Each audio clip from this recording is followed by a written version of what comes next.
Hey guys, Jasmine from Corkscrew Curiosities here, and we wanted to do a quick video on how to value your vintage and antique items.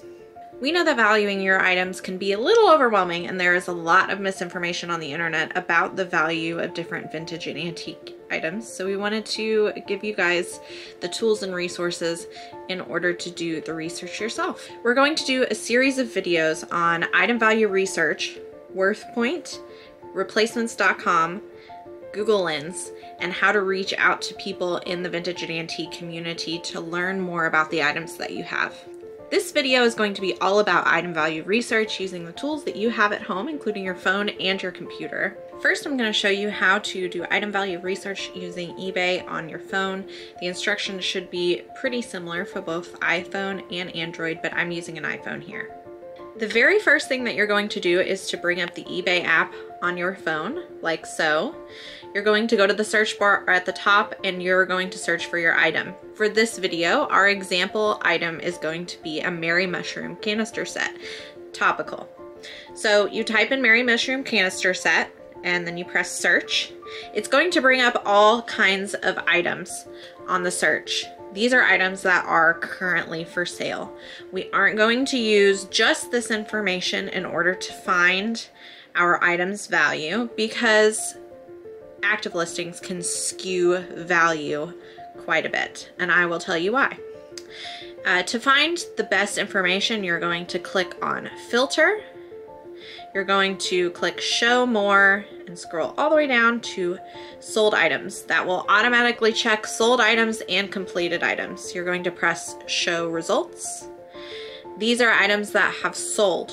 So we are going to look at some of these, scroll through some of the pictures, and compare these photos to the condition of our set. So say we have 4 canisters, we're going to look at sets of 4 canisters, look at the pictures and read the descriptions to see.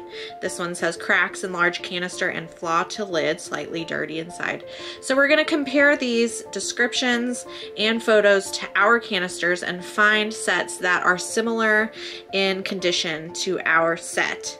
We're going to pull a few different sold comps for comparable pieces, and we are going to find an average of those prices. So let's just say for this purpose, our average for 4 canisters in good condition, like our set, are going for about $150.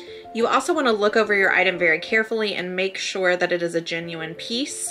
Sometimes there will be markings on the bottom or stickers, and sometimes there are other ways of finding out if your item is genuine. I have done an entire video on Merry Mushroom canisters and some tips and tricks on how to find the real deal. So I do know that this one is real. The set that we have is real. We do want to make sure of that before we list it anywhere or sell it. We don't want to sell anything as real if we're not sure. We're then going to get our phone back out and we are going to look at those active listings. I told you that that would be important going forward, and I will explain a little bit more about active versus sold listings. So we're going to go back to Filter, and you're going to uncheck sold and completed items, and then once that's done, you're going to click Show Results. So we're going to look at these active listings. Some of them, like this one, are on an auction, and then some of them are going to be a buy it now type situation. Like this one here is $145 plus shipping or best offer.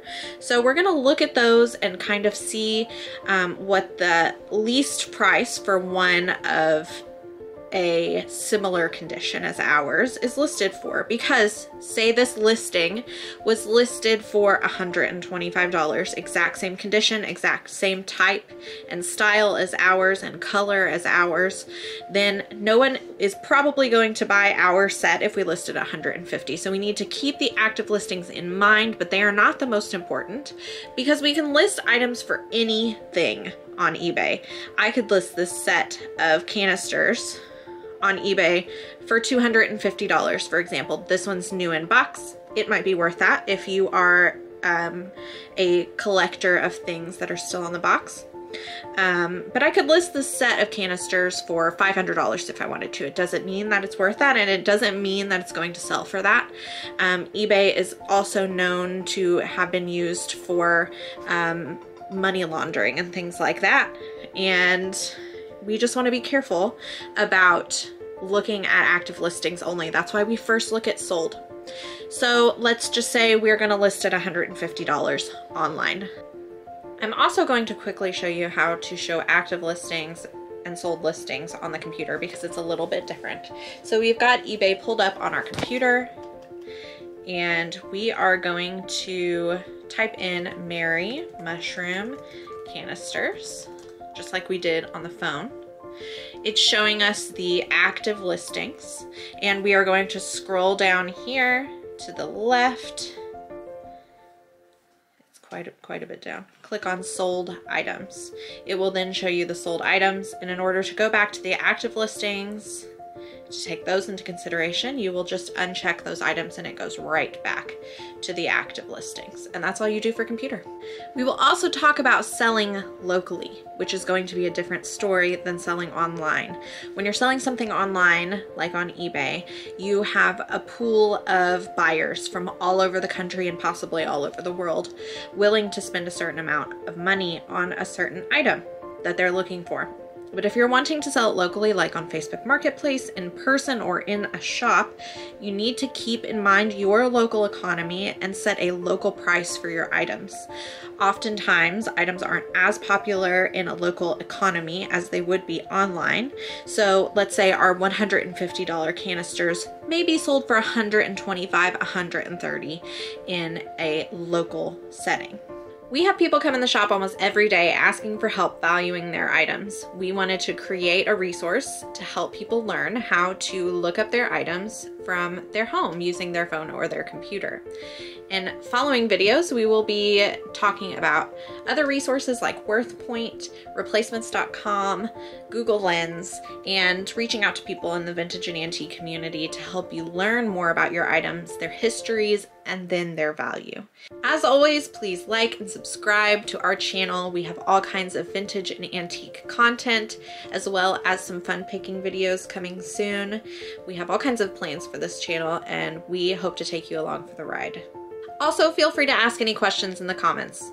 We wish we had time to help everybody value their individual items, but we can help point you in the right direction. Thanks for watching, and stay curious.